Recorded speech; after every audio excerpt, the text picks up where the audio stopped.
दोस्तों, हर इंसान के जीवन में एक ऐसा समय जरूर आता है जब वह खुद से अकेले खड़ा होता है।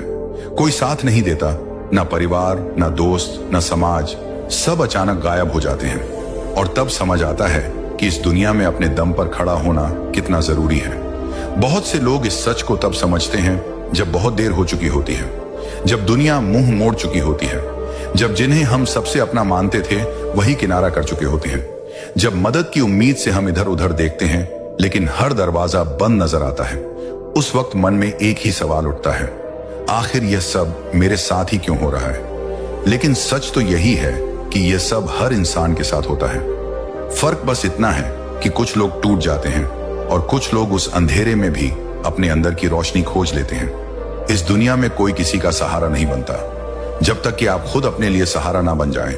जब तक आप अपने पैरों पर खड़े नहीं होंगे, ये दुनिया कभी आपको हाथ पकड़कर नहीं चलाएगी। यहाँ हर कोई अपने फायदे के लिए आता है।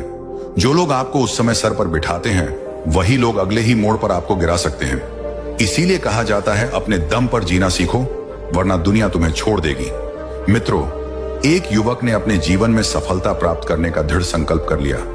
बड़ी लगन और धैर्य के साथ उसने आश्रम से शिक्षा प्राप्त की। शिक्षा की समाप्ति के बाद उसने नौकरी खोजना प्रारंभ कर दिया ताकि पारिवारिक जिम्मेदारी का निर्वाह वह बहुत ही अच्छे तरीके से कर सके। इतनी अच्छी शिक्षा प्राप्त करने के बाद भी उसका यह दुर्भाग्य रहा कि उसे कहीं भी काम नहीं मिला। नौकरी की तलाश में वह जगह जगह भटकता रहा। खूब प्रयास किए किंतु हर स्थान से उसे निराशा ही मिली। अच्छी बात यह थी कि युवक ने मात्र किताबी शिक्षा ग्रहण नहीं की थी, अपितु जीवन में कैसे धैर्य रखा जाए यह भी सीखा था। यही वजह रही कि वह हर परिस्थिति का सामना बड़े ही अच्छे तरीके से कर लेता। लेकिन कब तक यह करता, हर एक संघर्ष की सीमा होती है। मित्रों, यह बात सत्य है कि जब तक सफलता नहीं मिलती है तब तक आपकी मदद करने कोई नहीं आता है। आप दर दर की ठोकर खाते रहेंगे पर कोई पूछने वाला नहीं रहेगा कि आप कैसे हैं, आप परेशान हैं कि नहीं हैं। ये कोई नहीं आपसे पूछेगा। ये जीवन की सच्चाई है। हाँ, लेकिन जब आप कामयाब बन जाएंगे, जब आपके पास पैसा रहेगा तो 10 से 20 लोग आपके आगे पीछे घूमते रहेंगे। तो तमाम तरह के लोग आपसे रिश्ता भी रखना चाहेंगे। तब दूर के लोग भी आपसे कहेंगे कि आप उनके बहुत ही करीबी रिश्तेदार हैं। हर कोई आपसे एक झूठा रिश्ता लेकर जोड़ने लगेगा। ध्यान रहे, जो लोग आपके पैसे को, आपकी कामयाबी को देखकर आपसे जुड़ते हैं वह कभी भी आपके अपने नहीं हो सकते। जो मुसीबत के समय में जब आप निर्धन हैं, गरीब हैं, लाचार पड़े हुए हैं, उस वक्त कोई अगर आपको सहारा दे, उस वक्त कोई अगर आपके साथ खड़ा रहे, तो समझ लीजिए कि वही आपका सच्चा और अपना साथी है। और ऐसे लोग दुनिया में केवल 1% से भी कम होते हैं जो आपकी गरीबी में, जो आपके कठिन वक्त में आपका साथ दें। लेकिन आप सबसे ज्यादा उन लोगों के लिए परेशान रहते हैं जो कभी आपके अपने हैं ही नहीं। वह युवक थक हार के परेशान होकर के एक रास्ते से गुजर रहा था। रास्ते में उसी से एक आश्रम दिखाई पड़ा। उस आश्रम के बाहर एक महात्मा अपने शिष्यों को ज्ञान का उपदेश दे रहे थे। वे सभी शिष्य उन बौद्ध महात्मा के उपदेशों को बड़े ही ध्यान और शांतिपूर्वक सुन रहे थे। वह युवक वहीं पर रुक गया। उसने सोचा कि ऐसा क्या यहां पर चल रहा है जो कि लोग बहुत ही शांतिपूर्वक उन महात्मा का उपदेश सुन रहे हैं। उस युवक के भी मन में जिज्ञासा जाग गई कि चलकर हम भी देखते हैं कि वहां पर क्या हो रहा है। और वह युवक भी धीरे धीरे कदमों से आगे बढ़ते हुए आश्रम की तरफ चल पड़ा। वह पास में ही एक आम के पेड़ के पास बैठ गया और महात्मा के द्वारा कही हुई बातों को ध्यान से सुनने लगा। महात्मा कह रहे थे, जब किसी चीज की नई शुरुआत होती है तो सबसे पहले सब कुछ खत्म हो जाता है। जब इस सृष्टि की रचना हुई थी तो सबसे पहले सब कुछ समाप्त हो गया था। उसके बाद एक नई सृष्टि की रचना हुई। यानी जब इंसान मुसीबत के ऐसे वक्त में पहुंच जाए जब उसे लगे कि अब कुछ नहीं होने वाला है, अब मेरा कुछ नहीं हो सकता है, जीवन में वह बिल्कुल हार सा गया है, टूट जाए, लाचार हो गया हो, कोई उसकी मदद करने वाला नहीं रहे, ऐसे वक्त में अगर वह इंसान किसी से अपनी मदद भी मांगे तो लोग उसकी मदद भी करने से इनकार कर दें। महात्मा आगे कहते हैं कि ऐसे बुरे वक्त में अगर किसी को प्यास लगती है तो कोई आपको पानी देने वाला भी नहीं मिलेगा, क्योंकि बुरे वक्त में कोई भी साथ नहीं देता है। ऐसे वक्त में आप बिल्कुल टूट जाएंगे, आप जिंदगी से हार जाएंगे। लेकिन एक बात हमेशा याद रखिएगा, इसी क्षण यही सोचना है कि अब कुछ हमारी जिंदगी में बड़ा और अच्छा होने वाला है, क्योंकि बर्बादी के बाद ही नई चीज का निर्माण होता है। टूटे फूटे लोहे को गला करके एक नए लोहे का निर्माण किया जाता है। अर्थात जब आप बिल्कुल टूट जाएंगे, मुसीबत के वक्त से गुजर रहे हैं, तो ये बात दिमाग में जरूर लाएं कि अब कुछ नया होने वाला है, हमारी जिंदगी में कुछ अच्छा और बड़ा होने वाला है। यही एक उम्मीद आपको जिंदा रखेगी और ये बिल्कुल सत्य बात है। देखना, अगर तुम ऐसे वक्त में हो जहां पर कोई तुम्हारी मदद नहीं कर रहा है, कहीं से मदद की कोई भी उम्मीद नहीं है, तो समझ लेना कि अब कुछ बड़ा और अच्छा होने वाला है। क्योंकि जितना आप टूट सकते थे, अब आप टूट गए हैं। इससे ज्यादा आप नहीं टूट सकते। ऊपर वाला आपको जरूर कुछ बढ़ा देने वाला है। यही सब बोल करके गुरुजी अपने उपदेश को विराम देते हैं। बोलते हैं कि शिष्यों, आज के लिए बस इतना ही। अब तुम सब दूसरे दिन इसी समय पर आना, फिर हम आगे की बात करेंगे। सभी शिष्य अपने अपने आश्रम में चले जाते हैं। तभी अच्छा समय देख करके वह युवक उन महात्मा के पास आता है और कहता है कि महात्मा, मैं पीछे से आपका पूरा उपदेश सुन रहा था और मुझे बहुत ही अच्छा लगा। मैं बिल्कुल टूटा हुआ इंसान हूं। मैंने पढ़ाई भी की, हर जगह नौकरी की तलाश में घूम रहा, पर मुझे कहीं भी नौकरी नहीं मिली। मैं दर दर के ठोकरे खा रहा हूं, पर कुछ भी हासिल नहीं कर पाया। लेकिन आपने जो बातें बोली, उससे मुझे कुछ काम करने की हिम्मत मिली और आपकी बातें बिल्कुल सही हैं। तब वह महात्मा उस युवक से कहते हैं कि युवक, तुम अपनी समस्या को मुझे बताओ। तब वह युवक कहता है कि हे महात्मा, मैंने आश्रम से शिक्षा प्राप्त की, उसके बाद हम घर पर आ गया और हमारे घर पर पैसों की जरूरत थी, जिसकी वजह से हम बाहर कमाने के लिए निकल पड़े। लेकिन मैं जहां पर भी नौकरी की तलाश में गया, मुझे वहां से नौकरी नहीं मिली, जिस वजह से मैं बहुत ही परेशान है।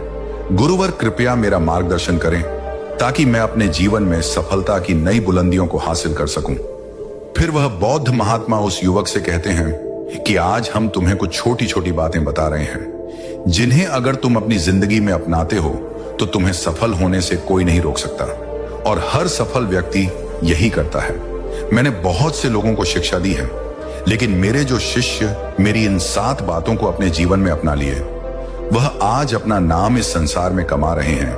महात्मा उस युवक से कहते हैं कि अगर तुम्हें सफल होना है तो तुम्हें सबसे पहले अपने गुणों को पहचानना है, और यही तुम्हारी सफलता पाने की पहली आदत होनी चाहिए। वह युवक कहता है कि गुरुदेव, अपने अंदर के गुणों को कैसे पहचाने? तब वह महात्मा उस युवक से कहते हैं कि गुणों को पहचानने का मतलब यह है कि अपने अंदर की प्रतिभा को पहचानो। कुछ भी कार्य करने से पहले सबसे पहले तुम अपने अंदर की प्रतिभा को पहचानो। हर एक इंसान में एक अलग प्रतिभा होती है। अगर वह अपनी प्रतिभा के हिसाब से काम करे तो जीवन में उसे सफल होने से कोई नहीं रोक सकता। मैं तुम्हें एक उदाहरण के माध्यम से समझाने का प्रयास करता हूं। अगर मैं तुमसे यह पूछूं कि यह आम का पेड़ है जो तुम्हें दिखाई दे रहा है, अगर मैं इस पर सभी जानवरों को चढ़ने के लिए बोलूं कि इस पेड़ पर सबसे पहले कौन चढ़ेगा, चलो मान लेते हैं यहां पर बंदर, भालू, हिरण, हाथी, घोड़ा, गिलहरी सभी लोग आ गए, तो अब तुम मुझे यह बताओ कि इस पेड़ पर सबसे पहले कौन चढ़ेगा? तो वह युवक कहता है कि महात्मा, इस पेड़ पर तो गिलहरी सबसे पहले चढ़ जाएगी, वह झट से ऊपर तक चढ़ जाएगी। इसके बाद बंदर चढ़ जाएगा, लेकिन घोड़ा नहीं चढ़ सकता, हाथी नहीं चढ़ सकता, तमाम जानवर इसमें फेल हो जाएंगे। तब वह बौद्ध महात्मा कहते हैं कि तुमने बिल्कुल सही कहा। यही हाल हम सबकी भी जिंदगी में होता है। हम सबके भी अंदर एक अलग अलग प्रतिभा होती है, लेकिन हम उस प्रतिभा को पहचानने का प्रयास ही नहीं करते हैं। हम सब अपनी प्रतिभा के हिसाब से चलते ही नहीं हैं। हम लोगों के हिसाब से खुद को ढालने का प्रयास करते हैं और हम औरों जैसा बनने लगते हैं। इस दुनिया में जितने भी सफल लोग हुए हैं, अगर तुम उनको ठीक ढंग से पहचानोगे तो तुम पाओगे कि वह अपनी प्रतिभा के हिसाब से काम किए हैं, तभी वे आगे चलकर अपनी जिंदगी में कामयाब हुए हैं। हर कोई इस पेड़ पर नहीं चढ़ सकता। ठीक उसी प्रकार तुम सबसे पहले अपने अंदर के प्रतिभा को पहचानो। तुम यह देखो कि तुम किस चीज में माहिर हो। अगर तुम अपनी प्रतिभा के हिसाब से काम करोगे, उस प्रतिभा को पहचान लोगे, तो तुम जिंदगी में बहुत आगे जाओगे। फिर तुम्हें सफल होने से कोई नहीं रोक सकता है। लगभग 98% लोग यही करते हैं कि वे दूसरों जैसा बनने का प्रयास करते हैं।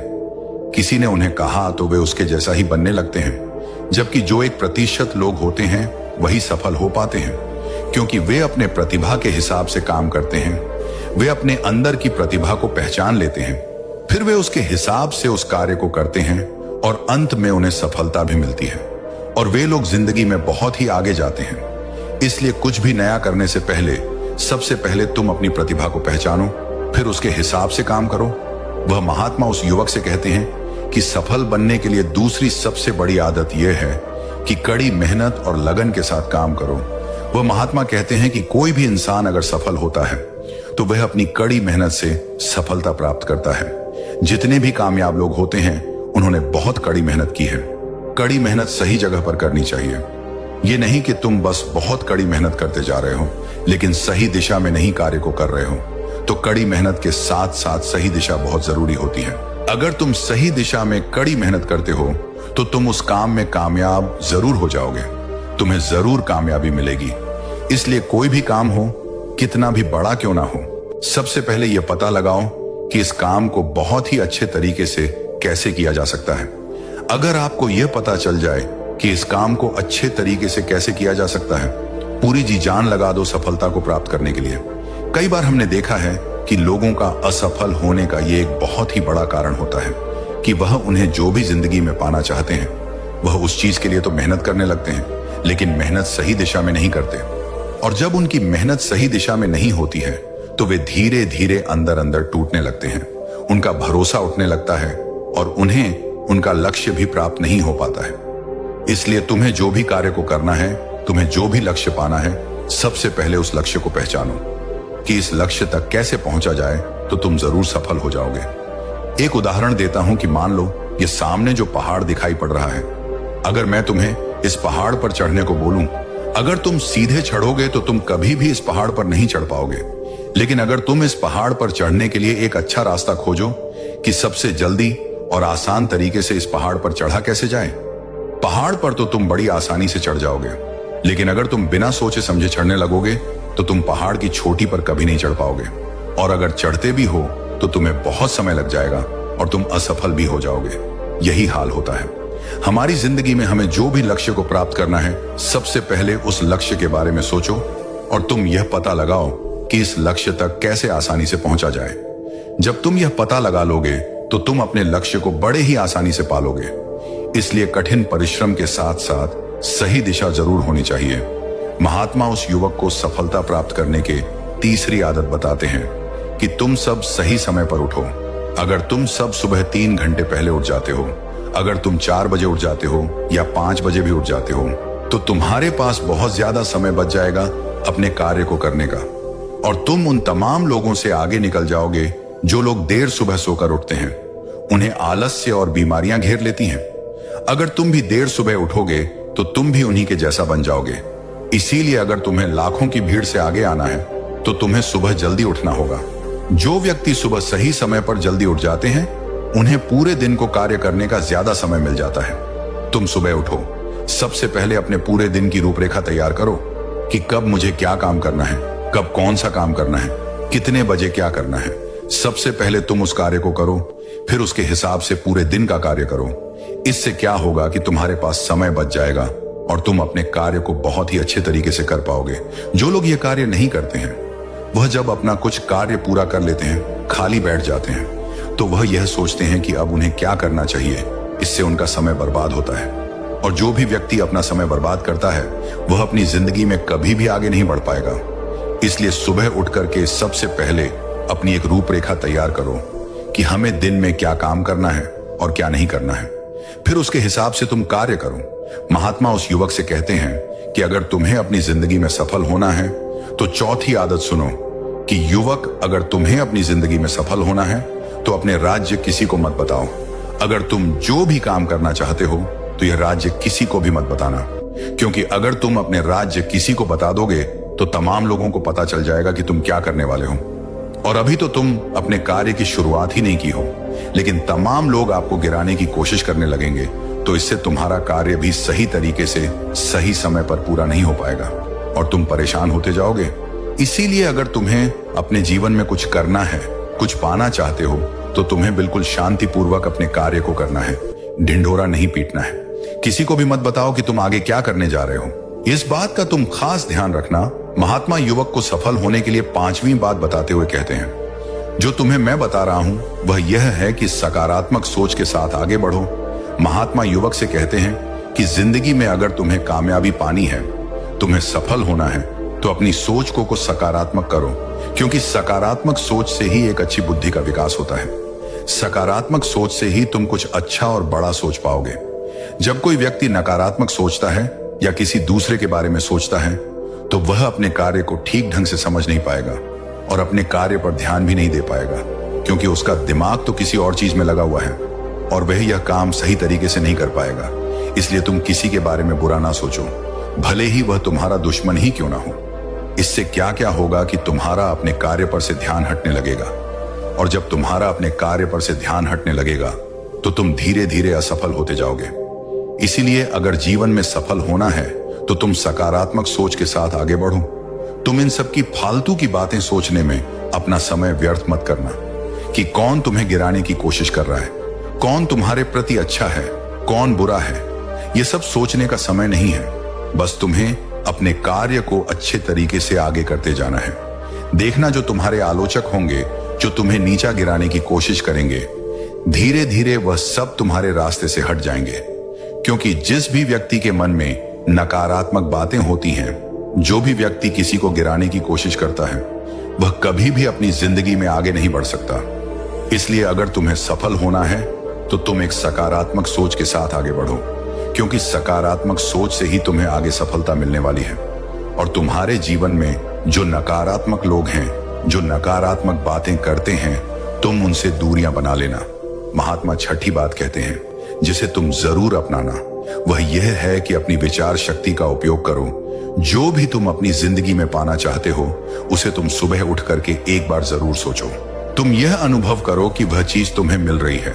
भले ही वह चीज तुम्हें मिली ना हो, लेकिन तुम उसके बारे में सोचना शुरू करो और इतना सच्चाई के साथ सोचो कि ऐसा लगे कि तुम्हें वह चीज मिल रही है। उस चीज को पाने का अभ्यास करो और यह काम तुम्हें सुबह उठ करके ही करना है। और जब रात को तुम सोने जाते हो तब भी तुम्हें यह करना है। धीरे धीरे वह चीज तुम्हारी तरफ आकर्षित होने लगेगी। इसे ही आकर्षण का नियम कहते हैं। व्यक्ति को जो भी चीज अपनी जिंदगी में पाना है, उसे उसके बारे में बहुत ही सच्चाई और गहराई के साथ आभास करना है कि उसे वह चीज मिल रही है। फिर क्या होगा कि यह प्रकृति, यह ब्रह्मांड खुद तुम्हारे लिए वह चीज भेजेगा, क्योंकि वह चीज तुम्हारी तरफ आकर्षित होने लगेगी। इसे ही आकर्षण का नियम कहते हैं। तो तुम्हें इस आकर्षण के नियम का पालन करना है। अगर तुम इसका सही से अभ्यास करते हो तो धीरे धीरे तुम जो भी चीज पाना चाहते हो वह चीज तुम्हें मिलने लगेगी। महात्मा उस युवक से कहते हैं कि सफल बनने के लिए 7वां और अंतिम सूत्र बताते हुए कहते हैं कि युवक, तुम्हें अपने शरीर का भी बहुत ख्याल रखना है, और अपने शरीर के ख्याल के लिए तुम्हें योगाभ्यास और योग की क्रिया करनी है। अगर तुम योग की क्रिया करते हो तो तुम्हारा दिमाग संतुलित रहेगा, और जब तुम्हारा दिमाग संतुलित रहेगा तो ही तुम अपने कार्य पर अच्छे तरीके से ध्यान दे पाओगे। योग की क्रिया करने से तुम्हारे अंदर का आलस्य भी दूर हो जाएगा, क्योंकि आलस्य इंसान का सबसे बड़ा दुश्मन होता है। इसलिए योगाभ्यास करके तुम अपने आलस्य को भी दूर कर दो। ठीक उसी प्रकार जब तुम अपने दिमाग को एक जगह पर केंद्रित कर लोगे, अच्छे मन के साथ कार्य करोगे, तो तुम्हें सफलता जरूर मिलेगी, क्योंकि तुमने अपनी पूरी ऊर्जा एक दिशा में लगा दी है। और जब तुम अपनी पूरी ऊर्जा एक दिशा में लगा दोगे तो उसका परिणाम तुम्हें अच्छा देखने को मिलेगा। इसीलिए तुम दिन में ध्यान की क्रिया, योग्य की क्रिया जरूर करो। इससे तुम्हारा दिमाग संतुलित रहेगा, तुम्हारा दिमाग बहुत अच्छे तरीके से काम करेगा। और जब तुम्हारा दिमाग संतुलित रहेगा, बहुत अच्छे तरीके से काम करेगा, तो ही तुम कुछ नया और अच्छा सोच पाओगे, तभी जाकर तुम्हें सफलता भी मिलेगी। इसलिए मेरी इन बातों को ध्यान रखना। इसलिए युवक, सबसे पहले तुम जाओ, ये पता लगाओ कि तुम किस चीज में माहिर हो, फिर तुम उस हिसाब से कार्य करो। और मेरी इन बातों को याद रखना। वह युवक उन महात्मा को प्रणाम करके वापस अपने घर आ जाता है और वह यह सोचने में लग जाता है कि वह किस चीज में माहिर है। पूरे 20 दिन तो यह सोचने में लगा देता है कि वह किस चीज में माहिर है। बाद में उसे पता चलता है कि वह तलवारबाजी की क्रिया में बहुत ही माहिर है। इसलिए वह तलवारबाजी पर बहुत अभ्यास करता है और वह एक कामयाब तलवारबाज बन जाता है। उसकी ख्याति दूर दूर तक फैल जाती है। फिर एक दिन पड़ोसी देश के राजा उसे अपने यहां सेना में नौकरी के लिए बुला लेते हैं और वह व्यक्ति अपनी स्वेच्छा से उस राजा के प्रस्ताव को स्वीकार भी कर लेता है और वह उनके यहां नौकरी के लिए सेना में भर्ती हो जाता है। राजा उस युवक को बहुत ही मान सम्मान से सम्मानित करते हैं। अब उस युवक का परिवार बहुत ही अच्छे तरीके से अपना गुजारा करने लगा